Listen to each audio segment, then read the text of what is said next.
If you're trying to connect Quotex to TradingView for real-time trading, indicators or signals, you've probably noticed there's no connect button anywhere. So if you open up TradingView and go to the trading panel at the bottom of your chart, scroll through the list, Quotex doesn't appear there.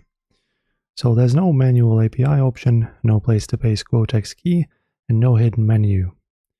So even though you can't connect and trade Quotex directly, here are the realistic alternatives users rely on. Firstly, open your chart on TradingView, add your indicators, support and resistance or strategy, keep Quotex open in another tab, execute trades manually. This gives you all the advanced tools from TradingView just without one-click execution. And if you want real trading directly from TradingView, these platforms are supported by Binance, OKX, Bitstamp, Pepperstone, and Capital.com. Let me show you how to connect them.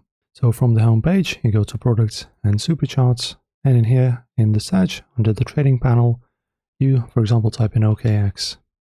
As you can see, it's natively supported. You click on it, click on Connect, and in here, just make sure to log in. You can do this with a phone, email, and sub-account, and a QR code, however you wish. So just authorize yourself. You'll be taken back to TradingView. Now your OKX will be integrated, and you can start trading and charting. Enjoy, guys. If this video was helpful, don't forget to like and subscribe.